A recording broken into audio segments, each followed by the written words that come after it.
அனைவருக்கும் இனிய காலை வணக்கங்கள். ஓம் திருமூலர் திருவடிகள் போற்றி போற்றி. திருமந்திரம் 4ஆம் தந்திரம் 8வது அத்தியாயம் ஆதார ஆதேயம். இதில் இன்று நாம் 1247வது மந்திரம் சிந்திக்க இருக்கின்றோம். ஓர் உரு ஆவர் அப்படின்னு சொல்றாங்க. தொடங்கி உலகினில் ஜோதி மணாளன் அடங்கி இருப்பது என் அன்பின் பெருமை, விடம்கொள் பெருஞ்சடை மேல் வரு கங்கை ஒடுங்கி உமையிடும் ஓர் உரு ஆமே. ஜோதிமயமா இறைவன் நமக்குள் அடங்கி ஏன் இருக்கின்றான் அப்படின்னா, அன்பின் பெருமையை உணர்த்துவதற்காக. விந்திவை காம கழிவுகளை செய்து வீணாக்காமல் குண்டலினியை கொண்டு சிரசை அடைந்தால் அங்கு பொங்கு வருகின்ற கங்கை போன்ற ஒளி வெள்ளத்தில் சிவசக்தியார் பிரிவிந்து ஓர் உருவாக இருப்பதை உணர முடியும் அப்படின்னு மிகப்பெரிய ஒரு கான்செப்டை எளிமையா சொல்லிடுறாரு. தமிழ்ச்சை அப்படின்னு ஒரு வெப்சைட்டை பத்தி இங்க சொல்லணும். உண்மையிலே அவங்க எல்லா விதமான நூல்களையும் தொகுத்து அதில் எல்லா பாடல்களையும் தேர்வு செய்கின்ற மாதிரி கொடுத்துள்ளார்கள். அது உண்மையிலே அவருடைய ஒர்க்கு ரொம்ப பாராட்டக்குரிய ஒன்று. சரவண ஐயா மாதிரி அவர் எல்லா நூல்களையும் தொகுத்துள்ளார். அந்த நூல்களை அந்த வெப்சைட் கூட நம்ம குரூப்பில் கொடுத்துருக்குறாங்க. முடிஞ்சா அதை பாருங்க. மிக்க நன்றி. வாருங்கள் ரத்தனக்கார ஐயா, வணக்கம். நன்றிங்க. திருச்சிற்றம்பலம். திருமூலர் திருவடிகள் போற்றி போற்றி. திருமூலரின் திருமந்திரத்தில் 4ஆம் தந்திரத்தில் 8வது அத்தியாயம் ஆதாராதையும் பாடல் 1247 பார்த்துக் கொண்டிருக்கின்றோம். பாடல் ஒலிக்கின்றது. தொடங்கி உலகினில் சோதிமனாளன் அடங்கி இருப்பதன் அன்பின் பெருமை, விடங்கொள் பெருஞ்சடை மேல் வருகங்கை ஒடுங்கி உமையுடும் ஓருருவாமே. தொடங்கி உலகினில் சோதி மணாளன் அடங்கி இருப்பது என் அன்பின் பெருமை, விடம்கொள் பெருஞ்சடை மேல்வரு கங்கை ஒடுங்கி உமையோடும் ஓர் உருவாமே. இதன் விளக்கமாக சரவணனையா தளத்திலிருந்து, ஆரம்பத்திலிருந்தே உலகத்தில் எப்போதும் ஒளிவடிவான இறைவியுடன் துணையாகவே சேர்ந்து இருக்கும் இறைவனே எமது உள்ளத்திற்குள்ளும் பேரன்பின் உச்ச நிலையாக எப்போதும் வீற்றிருக்கின்றான். இந்த இறைவனை சாதகர்கள் எப்போதும் தொடர்ந்து கொண்டே இருக்கின்ற இரவிக்குள்ளும் எப்போதும் அடங்கி ஒரே உருவமாக தனது கழுத்தில் விஷம் கொண்ட பாம்பையும் பின்னிய நீண்ட தலையின் உச்சியில் எப்போதும் பொங்கி வழிகின்ற கங்கையையும் கொன்று வீட்டிருக்கின்றான் அப்படின்னு சரவணையா தளத்துல கொடுத்திருக்குது. அருணை வடிவேல் முதலியார் பிரதியில கொடுத்திருக்கிறது. பாம்பை அணிந்த விரிந்த தடையில் பெரிய கங்கை நீர் ஒரு புல்நுனியில் நீர் போல அடங்கி இருக்க சிவன் சக்தியோடு இருதிரமும் ஒரு வெடுவிலே அமைய நிற்கின்றான். உலகில் பிறந்து அறிவு தொடங்க நின்ற நாள் முதலாக அவனது அழகிய அந்த மனக்கோலத்திலே அடங்கி நிற்பதே எனது அன்பின் பெருமையாகும் அப்படின்னு கொடுத்துட்டு அது குறிப்புரையா, அதனால் இன்பம் முதலிய எந்த உறுதி பொருளிலும் எனக்கு குறையில்லை, உலகீர் நீவீரும் அவ்வாறு அடங்கி நின்று அனைத்து பயனையும் பெறுவீர் என்பது குறிப்பெச்சம். மணாளன் பால் என தொகுக்கப்பட்ட உருவை விரித்துக் கொள்க. கங்கை பாம்பணிந்த சடையில் ஒடுங்க என்பது ஓர் இன்பநயம். பாம்பையும் கங்கையும் அடக்கின ஆற்றலுடையவன் என்பது உண்மை பொருள். விடம் ஆகுபெயர், ஒடுங்கி என்பது பாடமன்று. இதனால் சிவனை சக்தியோடு உடனாக கண்டு வழிபடுவார் எய்தாத பயனில்லை என்பது கூறப்பட்டது அப்படின்னு கொடுத்திருக்காங்க. நம்ம கௌரியமா வார்த்தை. அனைவருக்கும் அன்பு வணக்கம். மந்திரம் 1247. தொடங்கி உலகினில் சோதி மணாளன் அடங்கி இருப்பது என் அன்பின் பெருமை, விடம்கொள் பெருஞ்சடை மேல் வரு கங்கை ஒடுங்கி உமையொடும் ஓர் உருவாமே. அதுக்கான translation: Shiva is transcendent and immanent. He is a single androgynous form. He is a single and androgynous form. He is omnipresent. All forms are pervaded by his love. Om Namah Shivaya. இப்போ இந்த பாட்டில் தொடங்கி உலகம் தொடங்கிய காலத்திலிருந்தே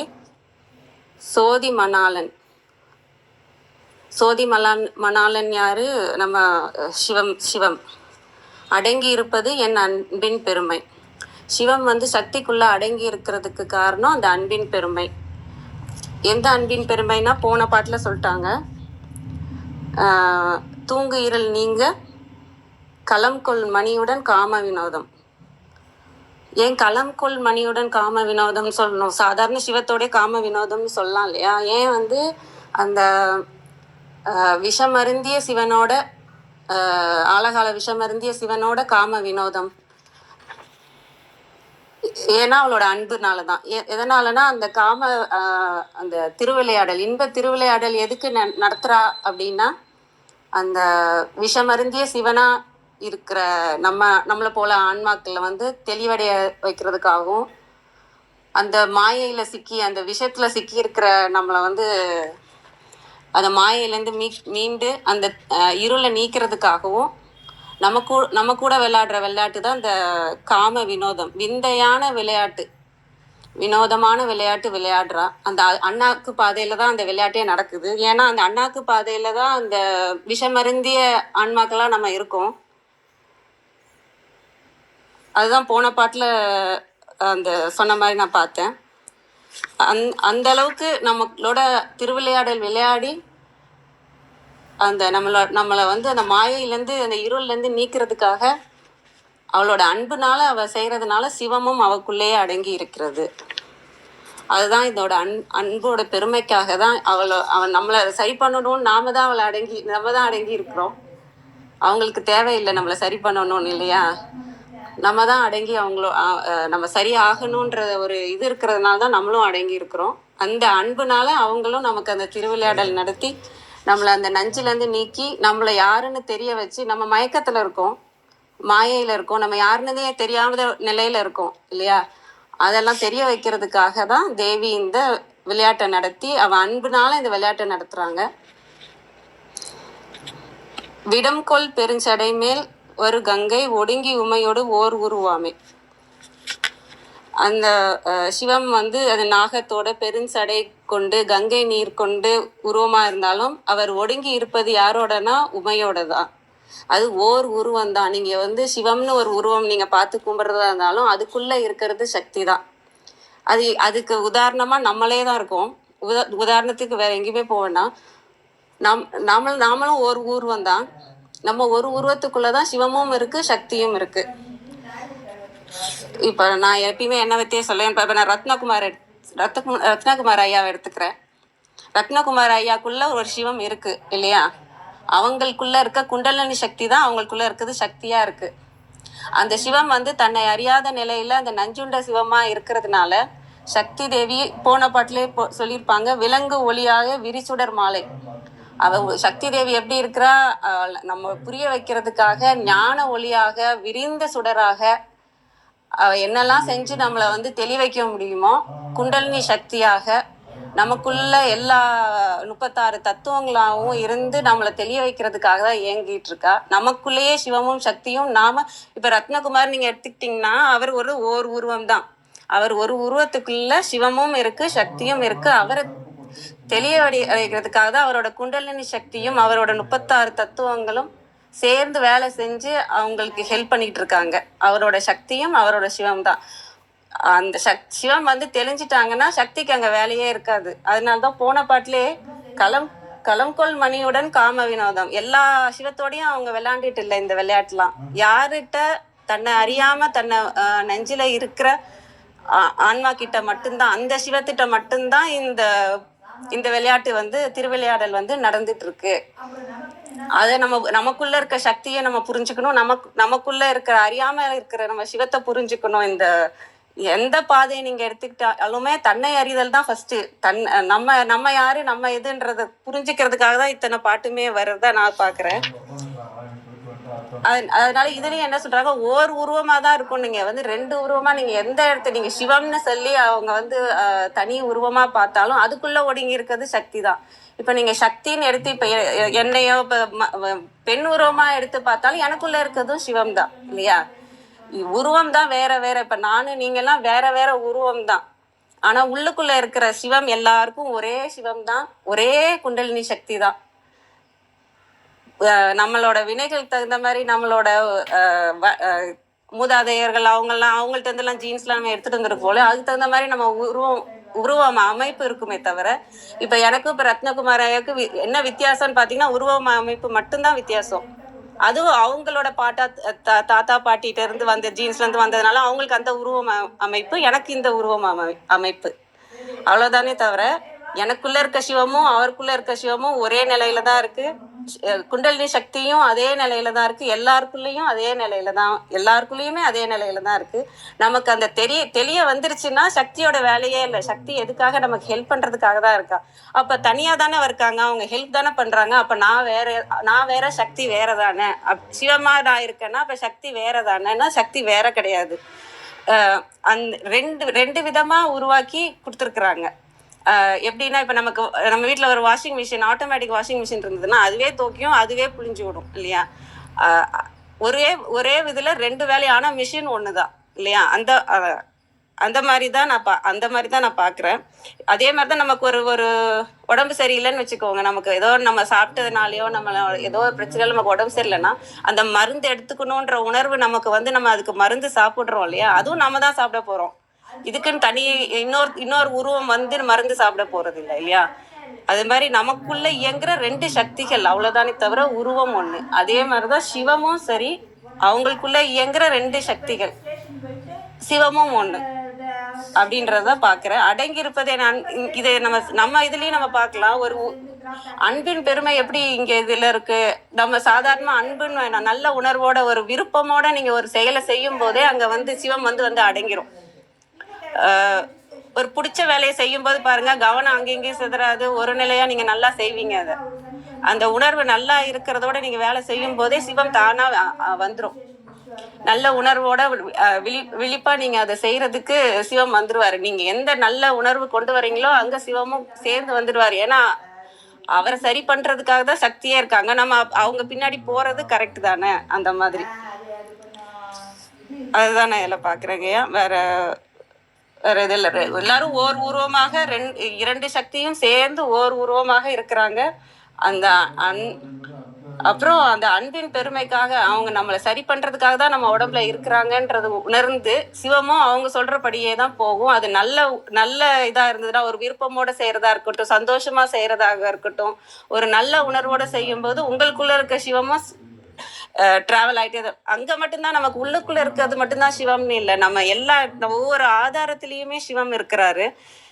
நீங்க ஒரு ஆசைகள் முடிவடையுதுன்னா, அது நிறைவடையுதுன்னா அங்க சிவம் வந்துதான் நிறைவுபடுத்த முடியும். அந்த சக்தியே அங்க சிவமா இருந்து ஒவ்வொரு சக்கரத்தையும் பேலன்ஸ் பண்ணும்போது அங்க சிவமும் சக்தியும் தன்மையும் சேர்ந்துதான் வரும். உடம்பு ஃபுல்லாவுமே ஒரு செல் எடுத்துக்கிட்டாலுமே அங்கேயும் சிவமும் சக்தியும் சேர்ந்துதான் இருப்பாங்க. அதனால அவர் ஓர் உருவம் தான், இரண்டு சக்தி, இரண்டு இயக்கமா நடக்கிற ஓர் உருவம். அந்த மாதிரி தான் நான் பாக்குறேங்கய்யா. அனைவருக்கும் நன்றி. நன்றிம்மா. நன்றி கௌரிம்மா. ஒவ்வொரு சீவனுக்குள்ளேயும் சிவம் இருக்குங்கிறதையும் அதுக்குள்ள சக்தி எப்படி இருக்குங்கிறதையும் நீங்க சொல்லும் போது, இன்றைய பாடல் குறித்து தேடும்போது ஒரு பிரதியில இன்றைய பாடலோடு ஒப்பிட்டு இன்னொரு சிவவாக்கியர் பாடல் போட்டுருந்தாங்க. நான் அதை சொல்லல. இப்ப நீங்க சொன்னதை கேட்டு அதை சொல்லிடலாம் அப்படின்னு தோணுச்சு. சிவவாக்கியர் பாடல்: விண்ணின்று மின்னெழுந்து மின்னொடுங்கும் ஆறுபோல் என்னுள் நின்றும் என்னும் ஈசன் என்னகத்து இருக்கையால் கண்ணினின்று கண்ணில் தோன்றும் கண்ணறிவிலாமையால் என்னுள் நின்ற என்னையும் யானதறிந்து இல்லையே அப்படின்னு சொல்லி கொடுத்து, அதுக்கு என்ன சிவவாக்கியர் பாடல் இதற்கான விளக்கமா என்ன கொடுத்துருக்காங்கன்னா, விண்ணில் உதிக்கும் மின்னலானது அந்த மின்னலிலேயே உடங்கி விடுவது போல என் ஆகாயமான நினைவில் இருக்கும் ஈசன் நானாக என் உள்ளத்தில் இருக்கின்றான். கண்தான் நுழைவாயில் எனும் உண்மையை அறியாமல் கண்ணின் கருமணியில் நின்றுள்ள என் ஈசனை அறியாது இருந்தேன். ஈசனும் நானும் ஒன்றே என அறிந்த பின் என்னையும் அவனையும் தவிர யாரும் இல்லையே அப்படின்னு கொடுத்திருந்தாங்க. இது இன்றைய பாடலோட நாம இன்னைக்கு பார்த்துட்டு இருக்க 1247வது பாடலோட ஒத்து வர ஒரு பாடலா குறிப்பிட்டு சொல்லியிருந்தாங்க.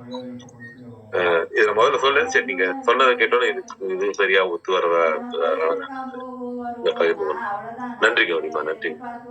கிருத்திகாமா வாருங்க. அவங்களும் கவுண்டர் வந்தாங்கன்னா அவர்கிட்ட மாட்ட தோற்று பண்ண முடியும். அதான் என்னுடைய அவங்க வருவாங்க. அது கேட்டு இப்பவே அனைவருக்கும் இனிய காலை வணக்கம். நம்ம அழகா இந்த பாடலுக்கு உண்டான ஒரு விளக்கம் பார்த்தோம். கௌரியம்மா ரொம்ப அழகா சொன்னாங்க. ரத்னா அதோட ஆட் பண்ணாங்க, ரொம்ப அழகா ஆட் பண்ணோம்.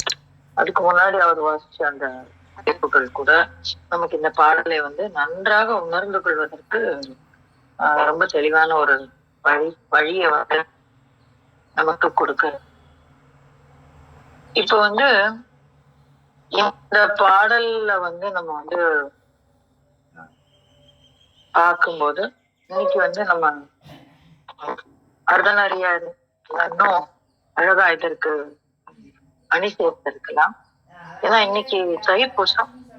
தைப்பூசங்கிறது பொதுவா ஒரு மாதிரி எமோஷனலான ஒரு நாள். வள்ளலார் நமக்குள்ளே இறங்கி நம்மை வழிகாட்டக்கூடிய ஒரு தருணத்தை இந்த உலகிற்கு கொடுத்த நாள். எனக்கு ரொம்ப வெளிப்படையா சொல்லணும்னா, ஒரு 10 வருஷம் முன்னாடி தைப்பூசம்லாம் ஒரு பெரிய விஷயம் கிடையாது. ரொம்ப இயல்பா இருந்த கடந்து சென்ற நாட்களில் ஒரு நாள் தான்.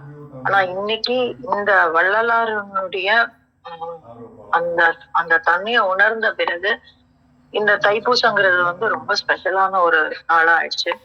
மனசுக்குள்ள வள்ளலார் எப்பொழுதுமே நின்று நமக்கு வழிகாட்டக்கூடிய குருமார்ல அவரும் ஒருத்தர். அதுலயும் தைப்பூசத்தன்னைக்கு இந்த பாடல் பார்க்கறது ரொம்ப அது ஏதோ எதேச்சன்லாம் என்னால சொல்ல முடியல. ஏன்னா தொடங்கி உலகினர் ஜோதி மணாளன் அப்படின்னு சொல்றாரு. நான் ஒரு 4 நாள் முன்னாடியே நான் சொன்னேன். ரொம்ப அற்புதமான, அதாவது புத்தியால ஒரு சில விஷயம் புரிஞ்சுக்கிறது வேற, அது உணர்வு பூர்வமாக உள்ளே உறைவது மற்றொரு ஒரு தன்மை. அது நமக்கு தெரியும், நிறைய விஷயங்கள்ல அது நடக்கும். அப்படியான ஒரு ஒரு தருணம் அர்த்தநாரியா பேசும்போது அமைஞ்சது. கட்டத்துல நான் சொல்லிட்டேன், திருமூலர் ஒரு குருவாக எனக்கு காட்டி தந்தார். அப்படி காட்டி தந்ததுல வள்ளலார் மிக மிக முக்கியமானவர். நான் முழுமையா படிச்சேனான்னு கேட்டா இல்ல, அவரை முழுமையா படிக்கல. ஆனா நான் முழுமையாக உணர்ந்தேன். அவர் எனக்கு தன்னை வெளிப்படுத்தினார். அதான் அந்த இடத்துல ரொம்ப முக்கியமான ஒரு விஷயம். அப்படி இருக்கும்போது கூட என்னோட புத்தியில தெரிஞ்ச விஷயம் இந்த அருட்பெருஞ்சோதி அப்படிங்கிறதுக்கு உண்டான ஒரு ஒரு பொருளா நான் புத்தியில தோணின விஷயத்தை தாண்டி அந்த அருட்பெருஞ்சோதிங்கிறது என்ன அப்படின்னாக்க, சக்தியோடு கூடிய சிவத்தினுடைய கருணை பொங்கிய அந்த தன்மை. அததான் சொல்றாங்க அப்படிங்கிறத உணர்வுபூர்வமாக என்னில் ஒரு வார்த்தை, அர்த்தநாரியாவோட ஒரு வார்த்தை உணர்த்திட்டு. அப்போ அவர் இத சொல்லல. ஆனா இது மாதிரியான ஒரு விஷயம் எனக்கு அந்த வார்த்தை கூட இப்ப ஞாபகம் இல்ல. ஆனா ரொம்ப அழகா சொன்னாரு. ஒரு வாரம் முன்னாடிதான் இது நடந்தது. அப்போ அன்று முழுவதும் ஐ வாஸ் லைக் தலைமையில் இருந்தேன் அந்த வார்த்தைனால. அப்படியான ஒரு ஒரு சொல். அததான் இந்த இடத்துல திருப்பி சொல்றாரு. நான் எப்படி இந்த இடத்த வச்சுட்டு போனேன் அப்படின்னு தெரியல. அப்படிதான் ஆகும். திருமூலர் ஒரு சில விஷயங்களை ஒரு சில மூலம் உணர்த்துவாரு. அதை உணர்த்தினதை நம்ம உணர்ந்துக்கிறதுக்கு ரொம்ப நாள் ஆகுது. அதுதான் நான் கண்ட உண்மை. அப்ப இந்த இடத்துல சொல்றாரு, தொடங்கி உலகினிர் ஜோதி மணாளன் அப்படின்ற. அப்ப இது அந்த பேரண்ட நாயகனை சொல்லக்கூடிய ஒரு வார்த்தை. மணாளன் அப்படின்னா ஜோதி மணாளன். இப்ப தொடங்கி உலகினில் அப்படிங்கும் போது ஒரு முக்கியமான குறிப்பு வைக்கிறாரு. இந்த ஜோதி மணாளன் அப்படின்னோன்னா நம்ம என்ன சொல்றோம், ஜோதினா அம்மை சக்தி அப்படின்னு நம்ம சொல்லிட்டு அடுத்தாப்புல போயிடலாம். ஆனா இந்த இடத்துல சொல்றாரு, தொடங்கி உலகினர் ஜோதி மணாளன் அப்படின்றார். அப்படின்னா என்ன அர்த்தம் அப்படின்னா, இந்த நம்ம 2 நாள் முன்னாடி எல்லாம் பார்த்துட்டு இருக்கோம். ஊழி காலத்துல இருந்து இயங்கக்கூடியது ஊழி காலத்துல ஒடுங்கி இருக்கு, ஆனாலும் இயக்கம் இருக்கு. இதெல்லாம் ஒரு 2-3 நாள் முன்னாடி பார்த்தோம். அப்ப அங்க இருந்துதான் இந்த இடத்துக்கு வரணும். நம்ம என்ன சொல்றாரு, தொடங்கி அப்படின்னா அந்த காலம் தொடங்கி. எந்த காலம் தொடங்கி? ஊழியிலிருந்து இந்த பிரபஞ்சம் இயங்க ஆரம்பிக்கும் காலம் தொடங்கி அப்படின்னு ஒரு பொருள் பெறலாம். அப்படின்னா உலகம் இயங்க ஆரம்பிக்கும் அப்படின்னா என்ன அர்த்தம் அப்படின்னா, இந்த உயிர்கள் ஜட அஜட பொருட்கள், அதாவது எல்லா பொருட்களும் தொடங்கி அப்ப அந்த இடத்துல இருந்து இருக்கக்கூடிய அந்த ஒரு ஓருயிர்ல இருந்து பல்லுயிர் வரைக்கும் இருக்கக்கூடிய அனைத்து உயிர்களுக்குள்ளும் உள்ளே உரைகின்ற ஜோதியாக இருக்கின்ற அம்மைக்கு மணாளனாக இருப்பவர் அப்படின்னு ரொம்ப அழகாக சொல்றார். அப்போ இது எல்லாருக்கும் எல்லா காலத்திலயும் உள்ளே உரையக்கூடிய ஜோதிக்கு யார்தான் மணாளன். இதுதான் நம்ம நாலு முன்னாடி சொன்னோம். ஒரு காலம் காலமாக ஞானியர்கள் சொல்லி கொண்டிருக்கிறது என்ன அப்படின்னா, நம்ம அனைவருமே பெண்கள், இறைவன் ஒருவனே ஆண் அப்படின்னு நம்ம சொல்லியிருக்கோம் இல்லையா, அந்த ஜீவாத்மா பரமாத்மா தத்துவம். அததான் இந்த இடத்துல நம்ம புரிஞ்சுக்கணும். சோ தொடங்கி உலகினில் ஜோதி மணாளன் அடங்கி இருப்பதென் அன்பின் பெருமை. இது என்ன வார்த்தை? தான் என்னுடைய அன்பினால், அந்த அன்பின் பெருமையினால் அடங்கி இருப்பதுங்கிறது என்ன வார்த்தை அப்படின்னா அது அப்புறம் வரலாம். விடங்குள் பெருஞ்சடை மேல்வரு கங்கை ஒடுங்கி உமையொடும் ஓர் உருவாமே அப்படின்ற. இப்ப இந்த விடங்குள் பெருஞ்சடை அப்படின்னு, சடைனாலே நமக்கு தெரியும் மேலே இருக்கக்கூடியது. அப்ப விடங்குள் பெருஞ்சடை அப்படின்ற. அப்ப ஏன் சடையில எப்படி விடம் இருக்கும், எப்படி விஷம் இருக்கும் அப்படின்னு, நம்ம விடம்னா விஷம் தெரியும் நமக்கு.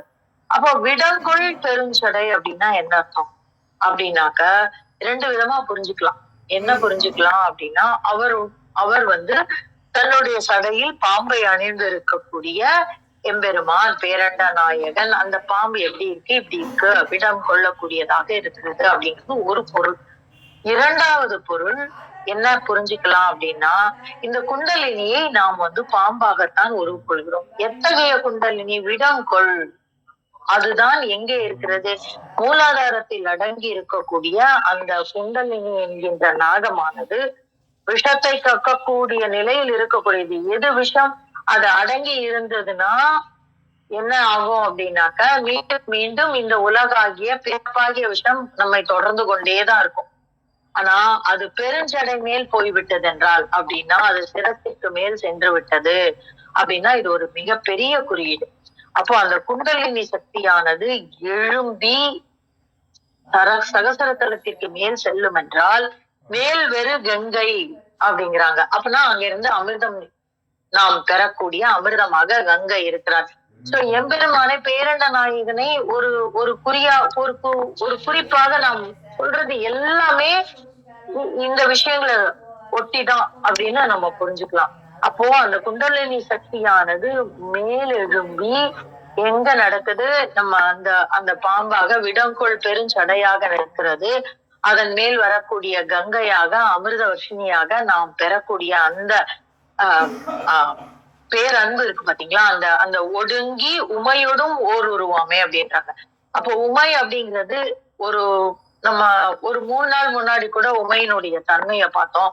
அந்த உமை எப்பேற்பட்டவள் அப்படின்னா, நமக்கெல்லாம் பாடம் சொல்லி கொடுக்கக்கூடியவள், ஞானத்தில் சிறந்தவள், தவத்தில் சிறந்தவள், அதோட அன்புல சிறந்தவள், கருணையாக இருக்கக்கூடியவள். அதான் அந்த உமைக்கு இருக்கக்கூடிய பல்வேறு தன்மைகள்ல ஒரு சிலது அது. அப்போ இந்த இடத்துல ஒடுங்கி உமையோடும் ஓர் உருவாமே அப்படின்னு. ஏன் அதை ஒடுங்கி சக்தின்னு சொல்லி இருக்கலாம், இல்ல ஒடுங்கி பராசக்தி, ஏன்னா இந்த வார்த்தைகள்லாம் மனோன்மணின்னு சொல்லி இருக்கலாம். ஏன் சொல்லல உமைன்னு சொன்னாரு அப்படின்னா, இத்தகைய தன்மை, இந்த உமை என்கின்ற சொல் அநாகதத்தோடு தொடர்புடையது. ஏன்னா அந்த அட்ஜெக்டிவ்னு சொல்றோம் இல்லையா, பண்பு அப்படின்னு சொல்றோம் இல்லையா, அந்த பண்போடு தொடர்புடைய பெயர் தான் உமை என்பதற்கு உண்டானது. இதை நம்ம முன்னாடியும் பார்த்திருக்கோம். சோ அந்த உமை என்று சொல்லக்கூடிய அவள் கங்கையாக நம்மளே அமிர்தமாக பொழிகின்றாள். அத்தகைய அமிர்தத்தை பெற்றுவிட்டால் அடங்கி இருப்பதன் அன்பின் பெருமை. எப்போ அங்க என்ன இருக்கும் அப்படின்னாக்க, இந்த உடல் மேல் பெற்ற இந்த உடல் மேல் கொண்ட அன்பு, இந்த உலகத்தின் மேல் கொண்ட அன்பு, அதெல்லாம் அடங்கி இருந்துரும். அதெல்லாம் போயிடும். அதெல்லாம் போக எது முன்னாடி நிற்கும் அப்படின்னாக்க, அந்த இறையன் பெருமான் மீது நாம் கொண்ட அந்த பேரன்பு, அதுதான் அந்த அநாகதத்தினுடைய செயலாக நிற்கக்கூடியது. அதனாலதான் அந்த இடத்துல உமையினுடைய குறியீடும் நமக்கு நிற்கிறது. அடங்கி இருப்பதன் அன்பின் பெருமை. அப்போ அந்த இடத்துல நான் என்ற செல்லற்று போய் அந்த அந்த அந்த தொடங்கி இருக்கக்கூடிய ஜோதியாக நம்மை உணரும் பொழுது, அதாவது தொடங்கி உலகினில் ஜோதி அப்படின்னு சொல்றாங்களே, அப்ப அது நம்ம தான். அப்போ சக்தியாக நாமே நிற்கிறோம். அத்தகைய சக்தியினுடைய மணாளனாக அந்த பேரண்ட நாயகன் நிற்கிறான். எப்பொழுது அப்படின்னா, அங்கதான் இந்த அடங்கி இருப்பதன் அன்பின் பெருமை. அந்த அடக்கம் எப்பொழுது நிகழும், எப்பொழுது அந்த சரணாகதி நிகழும்? இந்த இடத்துல அன்பு அப்படிங்கிறதுக்கு அந்த அந்த பொருளை தான் நம்ம வச்சுக்கணும். சரணாகதி அப்படிங்கிற ஒரு இடத்தை தான் நம்ம புரிஞ்சுக்கணும். அடங்கி இருப்பதன் அன்பின் பெருமை. அப்ப அந்த இடத்துல நம்ம சரணாகதி ஆகணும், முழுக்க சரண்டர் ஆயிடும். எப்போ அப்படின்னாக்க 2 விஷயமா பார்க்கலாம். விடங்கொள் பெருஞ்சடை மேல்வரு கங்கை ஒடுங்கி உமையோடும் ஓருருவாமே, அப்படி உணரும் பொழுது அப்படின்னு பாத்துக்கலாம். இல்லைன்னா நம்ம அந்த மாதிரி சரணாகதி ஆயிட்டோம்னாக்க நாம் காணக்கூடியது எதுவென்றால் விடங்கொள் பெருஞ்சடை மேல்வரு கங்கை ஒடுங்கி உமையோடும் ஓருருவாமே அப்படின்னும் நம்ம பார்க்கலாம். இத நம்ம சொல்றத விட அந்த வள்ளலாரோட ஒரு இதுலயே நம்ம சொல்லலாம். ஐயா எப்பவுமே சொல்லுவாரு, இந்த பரசிவ வணக்கம் நமக்கு ரொம்ப அழகான நிறைய விஷயங்களை சொல்லும் அப்படின்னு சொல்லி அர்த்தநாரியா சொல்லுவாரு. அதனால இந்த இடமும் நம்மளால ரொம்ப அழகா புரிஞ்சுக்கலாம். அன்பெனும் பிடியுள் அகப்படும் மலையே, அன்பெனும் குடில் புகும் அரசே, அன்பெனும் வலைக்குள் படு பரம்பொருளே, அன்பெனும் கரத்து அமரர் அமுதே அப்படின்றாரு. இங்க பாருங்க, எல்லாமே வந்துருச்சு. அன்பெனும் கடத்துள் அடங்கிடும் கடலே, அன்பெனும் உயிர் ஒளிர் அறிவே, அன்பெனும் மனுவுள் அமைந்த பேரொளியே, அன்புருவாம் பரசிவமே அப்படின்னு வள்ளலார் சொல்றாரு. இது ரொம்ப பொருத்தமான இந்த பாடலும் அதுவும் அப்படிதான். ஏன்னா ஜோதி மணாளன் அப்படிங்கிறாரு, இங்க என்ன சொல்றாரு, அமைந்த பேரொளியே அன்புருவாம் பரசிவமே அப்படின்றாரு. அப்புறம் அடங்கி இருப்பதன் அன்பின் பெருமை அப்படின்னா எத்தகைய அன்பு? அன்பெனும் வலைக்குள் படும் பரும்பொருளே, அன்பெனும் கரத்து அமரர் அமுதே அப்படின்னு சொல்றாரு. அப்புறம் அன்பெனும் கடத்துள் அடங்கிடும் கடலை. எது அன்பெனும் கடம் அப்படின்னா இந்த குடல் தான். கடம்னா இந்த குடம், அதுதான் அங்க அப்படி சொல்றாங்க. அன்பெனும் கடத்துள் அடங்கிடும் கடலே, அன்பெனும் உயிர் ஒளிர் அறிவே. உமையை சொல்லக்கூடிய ஒரு வார்த்தை. அவள் ஞானத்தில் சிறந்தவள், அன்பில் சிறந்தவள், கருணையில் மிகுந்தவள். அதனாலதான் உமைங்கிற வார்த்தை இந்த இடத்துல நமக்கு தராரு திருமூலர். அதனாலதான் அப்படி இருக்கும்பொழுது அன்பெனும் பிடியுள் அகப்படும் மலையே, அன்பெனும் குடில் புகும் மரத்தே அப்படின்னு சொல்றாரு. அப்ப 2 பேரையும் சேர்த்து பார்க்கும்போது நமக்கு எத்தகைய ஒரு விஷயத்த தருது. நம்ம அந்த அந்த குரு பரம்பரையை நீங்க பார்த்தோம்னு வச்சுக்கோங்களேன், நீங்க இன்னும் திருமந்திரத்தை வச்சு நான் இப்ப எப்படி அபிராமிய வச்சு விகசிச்சேனோ, எப்படி சௌந்தரிய லகரி வச்சு விகசிச்சேனோ, அந்த மாதிரி விகசிக்கிறேனோ, அந்த மாதிரி நான் திருமந்திரம் படிக்கிற காலத்துல என்னுடைய 2ஆம் வகுப்பு 3ஆம் வகுப்பு நினைக்கிறேன், வள்ளலாரோடு இயைந்து அதிசயப்பட்டு கண்ணீர் மல்கி நான் வாசிச்சிருக்கேன். அதுவும் அவருடைய அந்த பரசிவ வணக்கம் அந்த இடங்கள்ல எல்லாம் தெய்வமணி மாலை எல்லாம் வாசிக்கும் போது திருமந்திரத்தோட ஒப்புமைய பார்த்து வியந்து, ஏன்னா அத்தகைய ஒரு நட்பை எனக்கு கொடுத்தாரு பெருமான். அப்படி ஒரு 2 பேரும் பேசும்போது அப்படி கண்ணீர் மல்கும். இதுதான் சொல்லியிருக்காரா. அப்போ எவ்வளவு தூரம் அவர் உள்வாங்கி இருக்கணும் திருமந்திரத்தை வள்ளலார் அப்படின்னு சொல்லி நாங்க ரொம்ப ஆச்சரியப்பட்டு பேசியிருக்கோம். சோ இன்றைக்கு ஒரே மாதிரி தன்மையோடு இருக்கக்கூடிய ஒரு பாடலையும் கண்ணில் காமிச்சு, அதற்கு உண்டான நாளாக தைப்பூசத்தையும் கொடுத்து, அதுல இப்படி ஒரு திருமந்திரத்தையும் வைத்த அந்த பேரண்ட நாயகனுடைய பெரும் கருணைய நான் இந்த இடத்துல நமஸ்கரிக்கிறேன். அதுல அதற்கு காரணமாக இருக்கக்கூடிய அந்த அன்னை, அவள் என்னுள் உரைகிறாள் அப்படிங்கிற ஒரு தீர்க்கமான ஒரு விஷயத்தையும் நமக்கு உணர்த்தியமைக்கு நன்றி கூறி இன்றைய மந்திரத்தை பகிர்ந்து கொள்வதற்கு வாய்ப்பளித்த உங்களுக்கும் நன்றி கூறி என்னுடைய பகிர்தலை முடித்துக் கொள்கிறேன். நன்றிம்மா. நன்றி கிருத்திகாம்மா.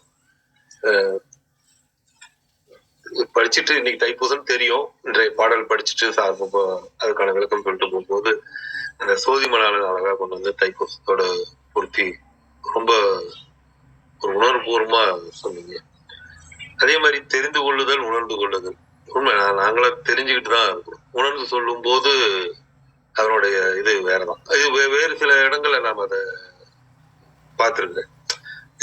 ஒரு பொருளுக்கான விளக்கம் யாராவது ஒருத்தர் சொல்லும் போது நாம இவ்வளவு நாள் படிச்சிருக்கோம், இப்ப சொல்லும் போதும் அட அப்படின்னு இருக்கும்.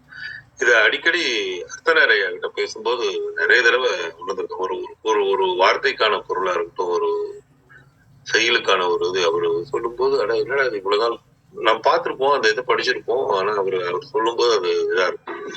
அதே மாதிரிதான் இப்ப நீங்க இத சொல்லும்போது அந்த மாதிரி தெரிந்து கொள்றது வேறதான், உணர்ந்து கொள்றது வேற. நன்றி நன்றி கிருத்திகா. விந்தியாமா வாருங்கள். அனைவருக்கும் வணக்கம். ஓம் சிவசக்தி போற்றி, ஓம் திருமூலரே போற்றி. 1247வது திருமந்திரம். உமையும் கங்கையும் உடனாய சிவம். திருமந்திரம். தொடங்கி உலகினிற் சோதி மணாளன் அடங்கி இருப்பது என் அன்பின் பெருமை. விடங்கொள் பெருஞ்சடை மேல்வரு கங்கை ஒடுங்கி உமையொடும் ஓருருவாமே.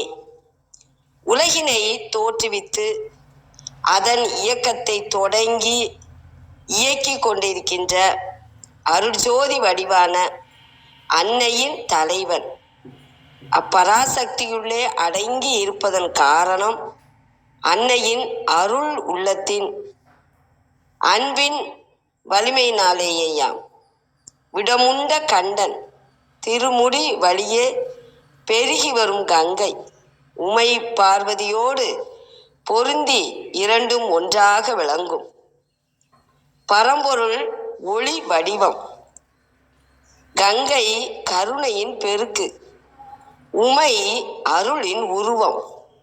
மூன்றும் ஒன்றே, ஒரு பெரும் சக்தியே. இதுதான் திருமந்திரத்தின் மகத்துவமான பொருள். மணாளன் என்ற சொல்லின் பொருள் கணவன். விடம் கொள், விடம் உண்ட, இடம் பெற்றுள்ள என்பது பொருளாகிறது. கழக வெளியீட்டில் உலகினில் ஒளியினை தொடங்குவித்து அதற்கும் ஒளி கொடுத்து விளங்கும் சிவபெருமான் திருவருளின் கண் அடங்கி இருப்பது ஏன்? அதுதான் பேரன்பாகிய காதலின் பெருமை. பரந்த அடர்ந்த பெருஞ்சடைமேல் வழிகின்ற கங்கையாள் நடப்பாகிய மறைப்பு ஆற்றலாவள். அவள் உமையாள் என்னும் வனப்பாகிய உரைப்பாற்றலின் கண் ஒடுங்குவள். ஆதலால் கங்கையும் உமையும் காணில் ஒருவளே. இவ்வுண்மை அப்பர அருளிய செறி கழலும் திருவடியும் என்னும் திருத்தாண்டகத்தினுள் மலை மகளும் சல மகளும் மலிந்து தோன்றும் என்பதனால் விளங்கும். மலைமகள் பராசக்தி, சலமகள் துரோதான சக்தி. சலம்னா வஞ்சனை, மறைப்பு. விடங்கொள், விடம் அது இடங்கொள் பரந்த என்று பொருளாகிறது. இதற்கு இணையான பாடல் திருஞான சம்பந்தர் அருளிய தேவார பாடல். கிரக தோஷம் நீங்க வேயிரு தோழி பங்கன் விடமுண்ட கண்டன் மிக நல்ல வீணை தடவி மாசரு திங்கள் கங்கை முடிமேல் அணிந்து என் உளமே புகுந்த அதனால் ஞாயிறு திங்கள் செவ்வாய் புதன் வியாழன் வெள்ளி சனி பாம்பு இரண்டுமுடனே ஆசரு நல்ல நல்ல அவை நல்ல நல்ல அடியார் அவர்க்கு மிகவே. இறைவன் மூங்கிலை போன்ற தோள்களை உடைய உமை அம்மையை ஒரு பாகத்திலே கொண்டவன். நஞ்சணிந்த கழுத்தினை உடையவன். நல்லிசை வாய்ந்த வீணையை மீட்டி குற்றமற்ற பிறையையும் கங்கையையும் தனது முடிமேல் அணிந்து என் உள்ளத்தில் புகுந்து கோயில் கொண்டு அருளினான் என்கிறார் திருஞான சம்பந்தர். அதனால் ஞாயிறு திங்கள் செவ்வாய் புதன் வியாழன் வெள்ளி சனி 2 பாம்புகளாகிய ராகு கேது என்ற 9 கோள்களும் குற்றமில்லாத நன்மையை தருவனவாகும். சிவனடியார்களுக்கு அவை மிக நல்லனவே ஆகும் என்று அருமையாக பாடலை பதிவிட்டுள்ளார் திருஞான சம்பந்தர். சிவம் சக்தி இரண்டும் வேறல்ல, இரண்டும் ஒன்றே. அந்த ஒன்றும் நமக்குள்ளே. அதை உணர்வோம், உணர்ந்ததை பகிர்வோம். அனைவருக்கும் நன்றி, வணக்கம். சிவ சிவ. திருச்சிற்றம்பலம். நன்றி நன்றி.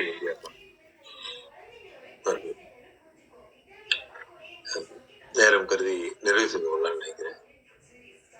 இன்றைய யான் பெற்ற இன்பம் பெருகை வையகம் வான் பற்றி நின்ற மறைபொருள் சொல்லிட்டேன் என்றும் காலை எழுந்து கருத்தறிந்தோதினின் ஞானத் தலைவனை நன்னுவர் என்று என்றும் கூறிய திருமூலரின் கூற்றிற்கேற்ப வந்திருந்து கருத்துக்களை கூறி தெளிவுபடுத்திய சான்றோர்களுக்கும் செவி கொடுத்து சிறப்பித்த மெய்யன்பர்களுக்கும் மிக்க நன்றி.